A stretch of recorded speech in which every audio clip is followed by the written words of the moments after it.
Hola, ¿qué tal? Espero estén muy bien. Yo soy Alejandro Mosqueda y el día de hoy traigo un video sobre técnica psicoanalítica. Bueno, es muy constante que se hable justamente de algunos conceptos y lo hemos hecho aquí en el canal, ¿no? Algunos conceptos en la clínica, pero la cuestión técnica en muchas ocasiones se suele dejar de lado. Así que el día de hoy traigo dos temas, porque vamos a dividirlo en dos partes, ¿no? Van a ser dos y dos temas de una parte del texto de Racker, ¿no? De estudios sobre la técnica psicoanalítica, que tienen que ver justamente con la interpretación. El día de hoy vamos a ver cuándo y cuánto es lo que se interpreta o cómo se interpreta según al menos lo que nos dice Racker o lo que nos sugiere Racker. Bueno, recuerden que pueden inscribirse a las dos actividades que tenemos en Campo Psicoanalítico el mes de mayo. La primera es justamente la de matemáticas, psicoanálisis, Lacan y las matemáticas, que es una actividad, es una charla en donde vamos a poder hablar sobre la importancia del psicoanálisis o la importancia de las matemáticas dentro del psicoanálisis y específicamente dentro de la teoría de Lacan. Por otro lado, tenemos la actividad también de, que se las dejo aquí arriba, casos clínicos y problemas técnicos, que justamente es algo de lo que hablamos en estas charlas, ¿no? Son dudas que ustedes tienen sobre cuestiones técnicas. Una de ellas, por ejemplo, podría ser cuándo interpretar, así como es en el video del día de hoy, y cómo interpretar y cuánto. Bueno, entonces pueden inscribirse a cualquiera de las dos actividades, mándenles un mensaje por Instagram o por Facebook y aparta tu lugar, no te quedes fuera. Recuerda que nos puedes seguir en nuestras redes sociales, además de suscribirte al canal, darle a la campanita para activar las notificaciones y no te pierdes ninguno de los videos. Sin más, entonces, comencemos. Estos dos videos que dije que voy a hacer, empecemos con el de hoy, que será el cuándo y cuánto, ¿no? Además, los siguientes videos va a ser el qué y el cómo, ¿no? Qué y el cómo interpretar. El día de hoy justamente iniciemos con la idea de cuánto. Racker, bueno, ustedes lo sabrán también, es un psicoanalista de corte justamente de las relaciones objetales, ¿no?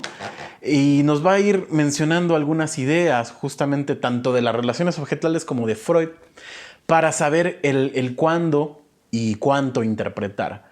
La primera pregunta que vamos a tratar de resolver o que abordaremos el día de hoy, mejor dicho, será el cuánto. ¿Cuánto se interpreta? ¿Interpretamos mucho? ¿Interpretamos poco? ¿Qué es esa parte de por qué es importante la cantidad, ¿no? Hay algo muy importante que va a haber entre el cuánto y el cuándo. Y son 4 características que nos da Racker al inicio del texto. La primera es la amplitud de nuestros conocimientos. Eso es algo fundamental. Dice que para saber cuánto o para que un analista interprete más o menos dependerá de los conocimientos del analista. Es decir, que si el analista sabe de la teoría, podrá interpretar tal vez un poco más o un poco menos, dependiendo de lo que se sepa, pero podemos decir que cuanto menos experimentado y cuanto menos inmerso esté alguien en la teoría, interpretará cada vez menos porque no sabrá exactamente cómo es o qué es lo que se debe interpretar. No sé si estoy tan de acuerdo con esa idea, porque si lo pensamos, la idea de interpretar tiene que ver con la lectura de un texto, ¿no? Pero obviamente tiene su sentido.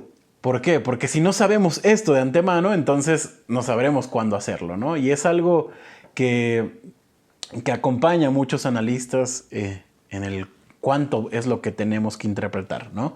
Interpreto mucho, hablo demasiado, o interpreto poco, el silencio que más adelante hablaremos de él, depende en una primera instancia, según Racker, de cuánto es lo que sabe el analista. El segundo punto tiene que ver con principios, es decir, la cantidad de la interpretación, de las interpretaciones será dada por el grado de valor que el analista le dé al silencio versus, nos dice Racker, contra el valor que le dé a la interpretación, ¿no? Y si lo pensamos de alguna manera así como bastante intuitiva, si con lo que nosotros podemos hacer algo es a través de la interpretación según los textos tanto clásicos como también actuales, si es por medio de la interpretación que uno hace su trabajo, entonces ¿por qué tendría más valor el silencio, ¿no? Eso es algo, como dije, que lo hablaremos en un momento. Pero uno de los factores importantes, de los 4 factores importantes sobre el cuánto y el cuándo, tiene que ver justamente con eso, con el valor que se le da al silencio. El tercer factor que nos dice es un factor individual. ¿Qué quiere decir eso? Que depende de la contratransferencia del analista, del fantasma del analista, ¿no? La angustia, la tendencia a reparar, por ejemplo, ¿no? Pienso en algunos analistas tal vez no tan experimentados o que van iniciando la práctica. Y esto no lo digo por la cuestión del conocimiento, sino cuando uno se encuentra por primera vez con pacientes, probablemente les come un poco la angustia, o nos come, mejor dicho, la angustia de ese primer encuentro con esos primeros pacientes. Y entonces uno trata de hacer esas intervenciones, ¿no? Tratar de entender demasiado rápido. O bien, si no es nada más eso, también tiene que ver con la angustia y el fantasma del analista, ¿no? Que algo del caso está involucrado en el propio fantasma del analista. Entonces, eso dependerá de cuánto, también de cuánto se interprete y cuándo, ¿no? Tal vez nos dice Racker que esas interpretaciones, ese exceso de interpretaciones, por decirlo de alguna manera, no sea tan fructífero si es por vía de la angustia, en este caso dice Racker, o podemos decir por el fantasma del analista, ¿no? Entonces, si las interpretaciones son motivadas por el fantasma del analista, probablemente no sea un buen camino, ¿no? Es decir, que el cuánto no siempre, mientras más, es mejor, ¿no?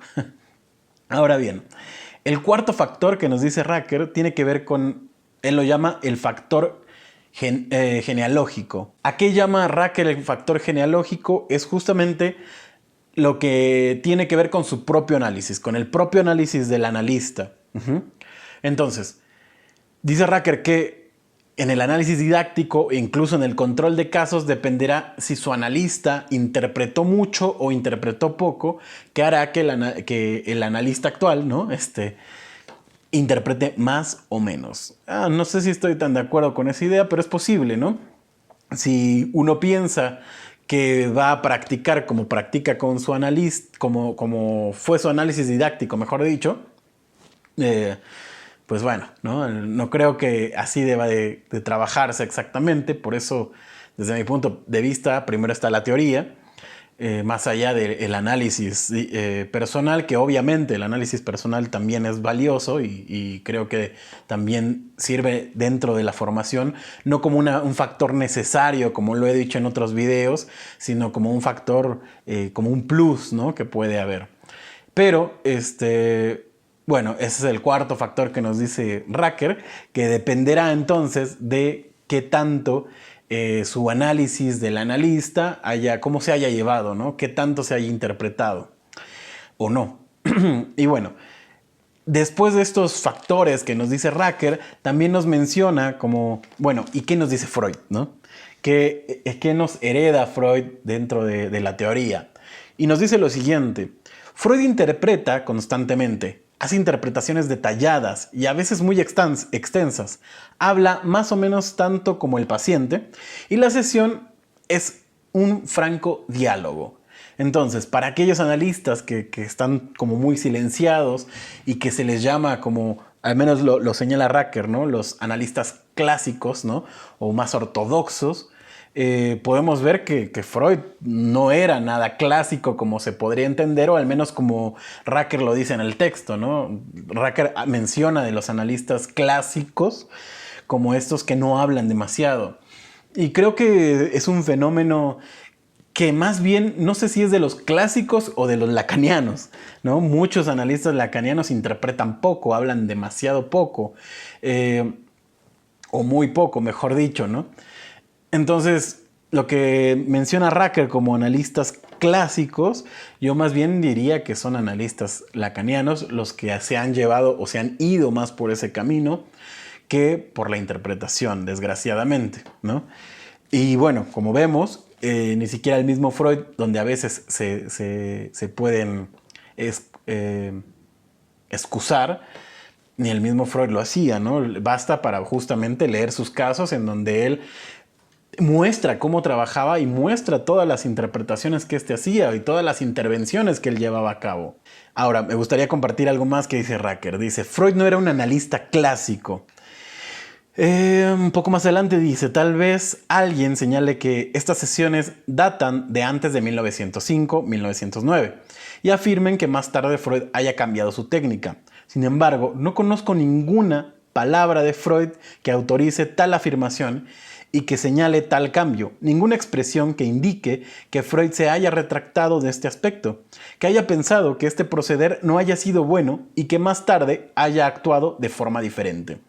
Es decir, que al menos desde el punto de vista de Racker, Freud nunca cambió de posición en cuanto a la cantidad de la interpretación o de las intervenciones, ¿no? Que no es lo mismo, cabe aclarar. Racker menciona que Freud era bastante activo en el análisis y nunca se retractó de ello, ¿no? Y bueno, nos va a hablar también de estos analistas clásicos, justamente, como aquellos que tienen mucho silencio y poca interpretación, le dan más valor al silencio, ¿no? Y esto hace alusión a Theodor Frege, ¿no? El cual en un texto que él publica, en un trabajo que él publica que se llama El significado psicológico del silencio, en donde es basado de un cuestionario hecho por Glover y los analistas ingleses, en donde se veía que la actitud de los analistas en ese momento al menos era de guardar más silencio, darle más prioridad al silencio y menos prioridad a la interpretación. Ahora, fíjense esto, porque creo que tiene mucho sentido lo que dice Racker acá sobre la idea del silencio, y señala como consecuencia más significativa el hecho de que el analizado, bajo la presión del silencio, que desde cierto momento suele ser vivenciado como amenaza, comunica material hasta entonces ocultado, haciendo nuevas confesiones. Es decir, que según Theodor Frege y según, bueno, citado justamente por Racker, el silencio tiene una función. ¿Cuál es esa función? Que comunique material que había sido ocultado, ¿no? Material que probablemente pudiese ser vergonzoso para el paciente, que pudiera ser algo que no se quisiera decir, que de alguna manera el paciente se hubiese ido por otros lados. Y entonces, a través del silencio, el analista genera una especie de presión, ¿no? Genera una especie de pues este silencio que es vivenciado por el paciente como una amenaza, lo cual no sé si es la mejor forma para obtener material, ¿no? Primero, estamos teniendo como un prejuicio de que el paciente oculta cosas, ¿no? De que el paciente por sí mismo dice yo no quiero esto. Y es, no sé, muchos pacientes incluso lo dicen, ¿no? O sea, no es como que te lo quieran ocultar, sino te pueden llegar a decir, ¿sabes qué? Yo no quiero hablar de eso, ¿no? Yo no quiero hablar de mi padre, yo no quiero hablar de esa relación, yo no quiero hablar de tal cosa. Pero no sé si el silencio sea la mejor vía, porque justamente termina siendo un método de coerción, ¿no? Como para un tipo policíaco en donde tienes que hacer hablar al paciente picándolo casi con una vara, que sería esa vara el silencio del analista. Parece como una cuestión también de confesión, de que confiese, ¿no? Justamente por eso daba el ejemplo como de algo policial. El paciente tiene que confesar lo que no quiere decir, y creo que esa no es la técnica analítica, ¿no? No creo que sea un buen modo de alojar al paciente, por ejemplo, ¿no? Sino más bien de coerción para hacerlo hablar. Y bueno, no sé, al menos desde ese punto de vista del silencio, no creo que sea la mejor opción. Obviamente hay otros puntos de vista del silencio, y que Racker mismo lo menciona en el texto, ¿no? Dice, bueno, el silencio también puede servir como para que el paciente piense de lo que acaba de decirse, ¿no? De lo que se acaba de hablar. Bueno, también nos dice que, por otro lado, la cuestión de la asociación libre no es algo que cure. Si le damos menos prioridad a la interpretación o a las intervenciones, y más prioridad al silencio o a la asociación libre y menos prioridad a las interpretaciones, primeramente tenemos que decir la asociación libre no cura a nadie.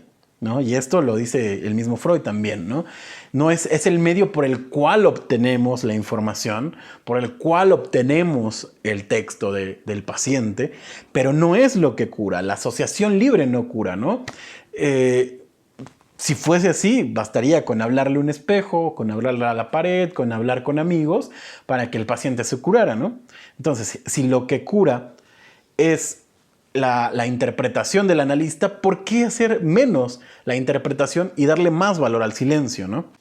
Sin embargo, como acabo de mencionar, el mismo Racker le da su valor al silencio, diciendo lo siguiente, por ejemplo, lo que les decía hace un momento, ¿no? El valor del encuentro del analizado consigo mismo, la ventaja por la movilización de las propias fuerzas, el debilitamiento de las resistencias y defensas por la ausencia del apoyo o aseguramiento que significa frecuentemente la interpretación, el valor de la descarga afectiva, etc. Entonces, el silencio también tiene una función o puede darnos una función, como por ejemplo, que a veces un paciente puede escudarse en el seguir hablando para no dar cuenta de lo que ya se dijo. Es como, no sé, me imagino un poquito como echarle tierra y seguirle echando tierra y más tierra a una cosa que ya estaba ahí, ¿no? Que ya se habían encontrado de alguna forma. Es la única metáfora que se me ocurre por ahora, ¿no? Como si vimos algo importante y para no decirlo en lo profundo, vamos a decir que vamos caminando en la arena y vemos algo interesante y en lugar de ir y ver qué es eso interesante que encontramos, seguimos caminando, ¿no? Justamente sería seguir hablando y hablando y hablando para tal vez no dar cuenta de algo. Y por eso probablemente el silencio a veces es importante. Bien, también nos menciona que la cuestión, que lo que les decía hace rato, ¿no? Mientras más interpretación no quiere decir que sea mejor. Menciona lo siguiente: existen algunas situaciones psicológicas específicas importantes en ciertos analizados en los que posiblemente por un tiempo limitado la actitud interpretativa activa está contraindicada. Existen, por ejemplo, situaciones de las que la interpretación, el hablar del analista, habrá en un grado excesivo como defensa o aún es provocado inconscientemente con tal fin, ¿no? Lo que les iba mencionando hace un momento. A veces, el que el paciente incluso dé material para que el analista interprete y siga interpretando, sería una forma de defensa, ¿no? De no querer ver algo. O no solo del paciente, sino del analista. Como lo he dicho acá y combinando un poco lo que enseña, por ejemplo, Lacan, es que no es que haya resistencia del paciente y haya resistencia del analista, sino hay resistencia. ¿Y quién es el encargado de llevar el análisis? El analista. Por lo tanto, es el quien debe de poner las pautas, ¿no? No importa de dónde venga la resistencia en sí, porque termina siendo un juego englobado, ¿no? Los dos personajes participan del juego. Pero quien debe dar cuenta de que hay resistencia es el analista. Y entonces, por eso menciona Racker que no siempre es bueno mucha interpretación, ¿no? Algo que me gusta, que había olvidado justamente, que dice Freud y retoma Racker, es que Freud le decía a sus pacientes lo siguiente: debo de saber mucho de usted antes de poder decir algo, antes de poderle decir algo. Y esto nos lleva al segundo punto, justamente, la idea del cuándo interpretamos. Y es curioso que Racker, se los voy mencionando como Racker los va diciendo, pero es interesante porque en realidad el cuándo determina el cuánto. Y aquí hay una cosa importantísima con lo que acaba de decir Freud, ¿no? O que acabo de decir que dice Freud, que es que debo de saber mucho de usted antes de poderle decir algo. Y esto lo podemos vincular con lo que Lacan nos dice de no querer entender demasiado rápido. Debemos de saber qué está sucediendo para poder pasar a una interpretación. Lo que no quiere decir que sea silenciosa las sesiones, ¿no? ¿Por qué? Porque el analista no solo tiene la interpretación como manera de intervención, sino también tiene la pregunta, por ejemplo, ¿no? O la puntuación, o la confrontación. No solo la interpretación será la vía por la que el analista va a hablar o va a hacer uso de la palabra. Hay muchas otras formas y hay muchas otras razones por las que el analista debe de participar en esto, ¿no? Y una de ellas justamente será la pregunta para poder saber más y para no entender demasiado rápido. En cuanto al cuándo, nos dice Rucker que tiene que ver con el timing, ¿no? Lo que se dice del timing. Y nos dice básicamente que es cuando el analizado está en transferencia positiva. Ahí es donde debemos de interpretar, dice. Si no lo está, deberá analizarse las resistencias de transferencia, ¿no? Las resistencias de transferencia, como saben, son entendidas como la transferencia negativa o la sexual, ¿no? Entonces, ¿cuándo interpretar de manera como rápida? Será cuando el analizado esté en transferencia positiva. De otra forma, la interpretación no va a caer a buen puerto. Como segundo punto que nos dice Rucker del cuándo, y me parece un punto muy, muy importante, es que el análisis de la transferencia tendrá que hacerse siempre y cuando se haya convertido en resistencia, ¿no? Cuando la transferencia sea una cuestión resistencial. Digámoslo en términos lacanianos, cuando se haya detenido la dialéctica analítica. Ahí es donde se mete una interpretación. Y vean la semejanza de lo que dice Rucker con lo que nos dice Lacan en su texto de Intervención sobre la transferencia. Porque lo que dice Lacan allá no es muy lejos de esto, justamente, ¿no? ¿Por qué? Lo que nos dice Lacan es que la interpretación de la transferencia, a diferencia tal vez de lo que dirá Rucker, pero para Lacan la interpretación de la transferencia será volver a lanzar la dialéctica. Llenar, algo así dice, no lo recuerdo muy bien porque no lo preparé esa parte, pero dice así como llenar un hueco del análisis con una mentira, ¿no? Con una trampa, algo así. O sea, con un engaño. Vamos a lanzar como esta interpretación de decirle algo sobre su transferencia del paciente solo para lanzar a la dialéctica de nuevo el proceso analítico. Y lo que nos dice Rucker aquí es algo muy similar. Cuando la transferencia se convierte en resistencia es cuando se interpreta. De otra forma, no.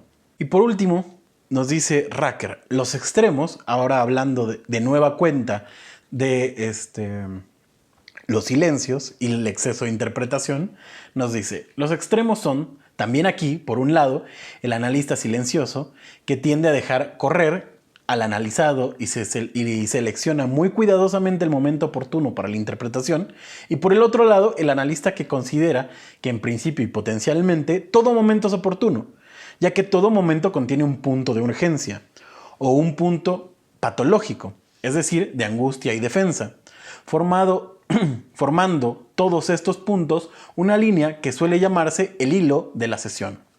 Para estos analistas, la interpretación debe ser dada cuando el analista sabe lo que el analizado no sabe, necesita saber y es capaz de saber. Y esto suele darse, por lo general, pronto y múltiples veces en cada sesión, si el analista ha ejercitado su capacidad de comprender el material de los analizados. Es decir, menciona Rucker que la idea del silencio y de los analistas que interpretan demasiado termina en el mismo lugar, ¿no? Es decir, primero, los 4 puntos anteriores que ya había dado, ¿no? El genealógico, el personal, el de la amplitud de los conocimientos y los de los principios, ¿no? El principio de cuánto valor se le dé al silencio. Ahora bien, nos dice que el analista silencioso dejará correr lo que el analizado esté diciendo. Y habrá interpretaciones, puntuaciones, preguntas que no hizo y que tal vez debió haber hecho. Ojo, habrá que anotar ahí que tal vez eso haga que un análisis sea más largo. No necesariamente que sea peor, pero sí más largo. Y eso cuesta al paciente, ¿no? Entonces, bueno, también nos dice, por otro lado, que el analista que cree que todo tiene que estarse puntuando, todo tiene que estarse interpretando a cada momento, le pierde cierto hilo de la sesión, ¿no? Entonces, el timing es una cosa bastante importante y es el cuándo justamente se vuelve complicado para los analistas. ¿Cuándo hacemos la interpretación? Primer punto que habíamos dicho, es cuando haya transferencia positiva, ¿no? Eso es algo vital, que haya transferencia positiva para poder hacer una interpretación. Ahora, el segundo punto que me parecería importante y que no toca exactamente Racker es cuando se tenga suficiente información también. ¿A qué me refiero de que tengamos material suficiente, ¿no? A que para poder interpretar algo, tenemos que saber algo del texto. Tenemos que tener un texto para interpretar, ¿no? Si no tenemos más que 2 elementos, en realidad no podemos hacer demasiado. Podemos seguir preguntando, podemos seguir puntualizando, podemos seguir confrontando algunas cosas, pero no sé si al grado de una interpretación propiamente dicha, ¿no? Entonces, el timing para la interpretación tiene mucha relevancia. Incluso el timing de la cuestión de la interpretación de la transferencia, perdón, ¿no? En la cual se hace cuando ésta se convierta en resistencia. Entonces, bueno, los primeros 2 puntos de este texto de Racker ya los tocamos el día de hoy. Espero haber sido claro, espero que les haya gustado este video que tiene la intención de dar una cuestión técnica a todos ustedes. Y si quieren más sobre técnica psicoanalítica y tienen más preguntas sobre esto, pueden ir justamente a la actividad de mayo que tenemos sobre técnica, sobre discusión de casos y técnica psicoanalítica, en donde discutimos estos temas y un poco más personalmente, ¿no? Un poco más íntimamente, ya que en este grupo somos pocos, así que vayan, inscríbanse, no pierdan su lugar y es una actividad que hacemos cada mes. También, si quieren saber más sobre psicoanálisis, Lacan y las matemáticas, está esta otra actividad que es el 20 de mayo y que justamente es para charlar de la importancia de las matemáticas en la teoría de Lacan. Lacan no puede entenderse sin pasar por las matemáticas, por lo menos un poco. Y bueno, síganos en nuestras redes sociales, Instagram, Facebook y TikTok. Y no me voy sin antes recordarles que nosotros no lo sabemos todo, pero podemos estudiarlo juntos. Hasta la próxima.